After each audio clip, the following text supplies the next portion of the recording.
DCB മീഡിയയുടെ പുതിയൊരു വീഡിയോയിലേക്ക് സ്വാഗതം. കേന്ദ്ര സർക്കാരിൻ്റെയും സംസ്ഥാന സർക്കാരിൻ്റെയും ധനസഹായത്തോടെ റേഷൻ കാർഡിൽ പേരുള്ള 60 വയസ്സ് കഴിഞ്ഞ വ്യക്തികൾക്ക് നിരവധി ആനുകൂല്യങ്ങളാണ് ലഭിക്കുന്നത്. പഞ്ചായത്ത്, മുനിസിപ്പാലിറ്റി, കോർപ്പറേഷൻ എന്നിവിടങ്ങളിൽ താമസിക്കുന്നവർക്ക് ഇപ്പോൾ അപേക്ഷിക്കാൻ സാധിക്കുന്ന വിവിധ ആനുകൂല്യ പദ്ധതികളെ പറ്റിയുള്ള വിശദ വിവരങ്ങളാണ് വീഡിയോ വഴി ഷെയർ ചെയ്യുന്നത്. ചാനൽ ആദ്യമായി കാണുന്നവർ സബ്സ്ക്രൈബ് ചെയ്യുക, വീഡിയോ ഇഷ്ടമായാൽ ലൈക്ക് ചെയ്യുക, ഫേസ്ബുക്കിൽ കാണുന്നവർ പേജ് ഫോളോ കൂടി ചെയ്യുക.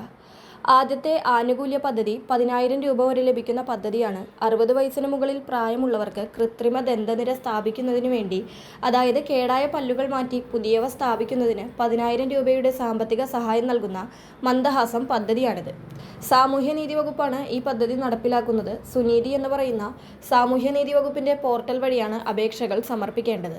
60 വയസ്സ് കഴിഞ്ഞ BPL റേഷൻ കാർഡിൽ പേരുള്ളവർക്കാണ് ഈ ആനുകൂല്യം ലഭിക്കുക. അടുത്തുള്ള അക്ഷയ കേന്ദ്രം വഴിയോ കോമൺ സർവീസ് സെന്ററുകൾ വഴിയൊക്കെ അപേക്ഷകൾ സമർപ്പിക്കാം. റേഷൻ കാർഡ്, വരുമാനം തെളിയിക്കുന്ന രേഖകൾ, മെഡിക്കൽ ബോർഡ് സർട്ടിഫിക്കറ്റ് എന്നിവ ഹാജരാക്കിയാണ് അപേക്ഷകൾ സമർപ്പിക്കേണ്ടത്.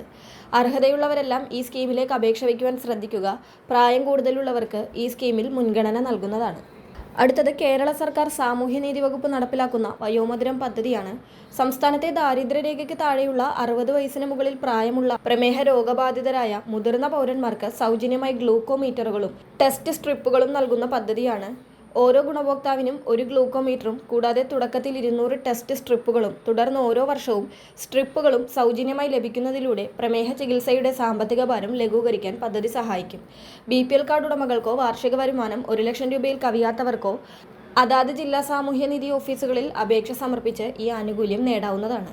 ഈ സ്കീമിലേക്കും ബന്ധപ്പെട്ട medical board certificate, BPL ration കാർഡിന്റെ പകർപ്പ്, അതോടൊപ്പം മറ്റ് അനുബന്ധ രേഖകളോടൊപ്പം അപേക്ഷ സമർപ്പിക്കണം. സുനീതി പോർട്ടൽ വഴി ഇതിലേക്ക് അപേക്ഷകൾ സമർപ്പിക്കാം. അടുത്തത് നമ്മുടെ പഞ്ചായത്ത്, മുനിസിപ്പാലിറ്റി, കോർപ്പറേഷൻ തലങ്ങളിൽ ഇപ്പോൾ അപേക്ഷകൾ വിളിച്ച് അതിൻ്റെ ആനുകൂല്യം വിതരണം തുടങ്ങിക്കഴിഞ്ഞ പദ്ധതികളാണ്. 60 വയസ്സിന് മുകളിൽ പ്രായമുള്ള വയോജനങ്ങൾക്ക് വേണ്ടി ഊന്നുവടി, കട്ടിൽ, കമ്പിളിപ്പുതപ്പ് എന്നിങ്ങനെയുള്ള വിവിധ ആനുകൂല്യങ്ങൾ വിതരണം ചെയ്യുന്നുണ്ട്. എല്ലാ വർഷവും ജനകീയ ആസൂത്രണ പദ്ധതി പ്രകാരമാണിത് നടപ്പിലാക്കുന്നത്. പഞ്ചായത്ത്, ഗ്രാമസഭകളൊക്കെ വിളിച്ചു ചേർത്ത് ഓരോ വാർഡിലും കൃത്യമായി അർഹതപ്പെട്ടവരുടെ കയ്യിൽ ഫോമുകൾ എത്തിച്ച് ആ ഫോമുകൾ വഴിയാണ് മാർക്കിട്ട് ഇതിൻ്റെ വിതരണം നടത്തുന്നത്. മുൻപ് ആനുകൂല്യം ലഭിച്ചവർക്ക് ഇത് വീണ്ടും ലഭിക്കുന്നതല്ല. പുതുതായി അപേക്ഷിക്കുന്നവർക്ക് മുൻഗണന നൽകിയാണ് ആനുകൂല്യ വിതരണം ചെയ്യുന്നത്. അതോടൊപ്പം ഭിന്നശേഷി നേരിടുന്നവർ, തീരെ അവശത അനുഭവിക്കുന്നവർ, അവർക്ക് വേണ്ടി വീൽചെയർ, മറ്റ് സഹായ ഉപകരണങ്ങളൊക്കെ നൽകുന്നതിന് വേണ്ടിയുള്ള ക്യാമ്പുകളും വിവിധ തദ്ദേശ സ്ഥാപനങ്ങൾ വഴി ക്രമീകരിക്കുന്നുണ്ട്. അതോടൊപ്പം ജില്ലാ പഞ്ചായത്തുകളുടെ ഏകോപനത്തിൽ 3 വീലുള്ള സ്കൂട്ടറിന്റെ വിതരണങ്ങളും നടക്കുന്നുണ്ട്. ഇത്തരത്തിൽ ഭിന്നശേഷി നേരിടുന്നവർക്കും തീരെ അവശത നേരിടുന്നവർക്കുമൊക്കെ വേണ്ടി വിവിധ ആനുകൂല്യങ്ങൾ നടപ്പിലാക്കുന്നുണ്ട്. ഈ സ്കീമുകൾ എല്ലാ വർഷവും ഉള്ളതാണ്. പഞ്ചായത്തുകൾ വഴിയാണ് ഇത് നടപ്പിലാക്കുന്നത്. അടുത്തത് കേരള സർക്കാർ സംസ്ഥാനത്തെ പാവപ്പെട്ടവർക്കും ദുർബല വിഭാഗങ്ങൾക്കും സാമ്പത്തിക സുരക്ഷ ഉറപ്പാക്കുന്നതിനായി നടപ്പാക്കുന്ന സാമൂഹ്യ സുരക്ഷാ പെൻഷൻ പദ്ധതിയാണ്. ഈ പദ്ധതികളിൽ പ്രധാനമായും 60 വയസ്സിന് മുകളിലുള്ളവർക്ക് വാർദ്ധക്യകാല പെൻഷൻ, വിധവാ പെൻഷൻ, വികലാംഗ പെൻഷൻ, 50 വയസ്സിന് മുകളിലുള്ള അവിവാഹിത പെൻഷൻ, കർഷക തൊഴിലാളി പെൻഷൻ എന്നിവ ഉൾപ്പെടുന്നുണ്ട്. ഈ പദ്ധതികൾ വഴി ഗുണഭോക്താക്കൾക്ക് പ്രതിമാസം 2,000 രൂപ ധനസഹായമായി നൽകുന്നുണ്ട്. മുൻപ് 1,600 രൂപ വീതമായിരുന്നു വിതരണം ചെയ്തിരുന്നത്. എന്നാൽ നവംബർ മാസം മുതൽ തുക 2,000 സർക്കാർ ഉയർത്തിയിരുന്നു. സാമൂഹ്യ സുരക്ഷാ മിഷൻ, തദ്ദേശ സ്വയംഭരണ സ്ഥാപനങ്ങൾ വഴിയാണ് ഈ പദ്ധതികൾ ഏകോപിപ്പിക്കുകയും നടപ്പിലാക്കുകയും ചെയ്യുന്നത്. ഇത്തരത്തിൽ പെൻഷൻ പദ്ധതിയിലേക്കും അപേക്ഷ വയ്ക്കാവുന്നതാണ്. മെഡിക്കൽ ബോർഡ് സർട്ടിഫിക്കറ്റ്, അതോടൊപ്പം ration card, bank details, Aadhaar, വരുമാന സർട്ടിഫിക്കറ്റ് തുടങ്ങിയ വിവിധ രേഖകളെല്ലാം കൃത്യമായി ഹാജരാക്കി വേണം അപേക്ഷകൾ സമർപ്പിക്കാൻ. ഗുണഭോക്താവിൻ്റെ ഫോട്ടോ, മൊബൈൽ നമ്പർ തുടങ്ങിയ കാര്യങ്ങളും ആവശ്യമാണ്. അക്ഷയ കേന്ദ്രം വഴി അപേക്ഷ സമർപ്പിക്കാവുന്നതാണ്. അടുത്തത് 60 വയസ്സിന് മുകളിൽ പ്രായമുള്ളവർക്ക് സ്വയം തൊഴിൽ കണ്ടെത്തുന്നതിന് വേണ്ടി സഹായിക്കുന്ന പദ്ധതിയാണ് നവജീവൻ.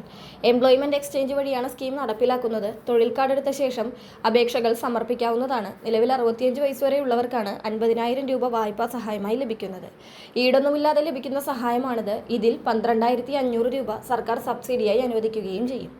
അടുത്തത് നമ്മുടെ വീടുകളിൽ APL BPL റേഷൻ കാർഡ് ഏതുമായിക്കോട്ടെ 60 വയസ്സിൽ മുകളിൽ പ്രായമുള്ളവർക്ക് വിവിധ അസുഖങ്ങളൊക്കെ ബാധിച്ച വലിയ സാമ്പത്തിക ബാധ്യതകൾ വരുന്ന സാഹചര്യത്തിൽ മുഖ്യമന്ത്രിയുടെ ദുരിതാശ്വാസ നിധിയിലേക്ക് സഹായത്തിനായി അഭ്യർത്ഥിക്കുവാൻ സാധിക്കും. അടുത്തുള്ള ഓൺലൈൻ സർവീസ് സെന്ററുകൾ വഴി മുഖ്യമന്ത്രിയുടെ ദുരിതാശ്വാസ നിധിയിലേക്ക് അപേക്ഷിക്കാം. നമുക്ക് ആവശ്യമാകുന്ന ചികിത്സാ ചിലവുകൾ സർക്കാർ ഒരു നിശ്ചിത തുക അനുവദിക്കുകയാണ് ചെയ്യുന്നത്. പദ്ധതിയെപ്പറ്റി കൂടുതൽ അറിയുന്നതിനായി അടുത്തുള്ള ഓൺലൈൻ സർവീസ് സെന്റർ സന്ദർശിക്കുക. വളരെ പ്രധാനപ്പെട്ട ഈ ഒരു ഇൻഫർമേഷൻ മറ്റുള്ളവർക്ക് കൂടി ഷെയർ ചെയ്യുക.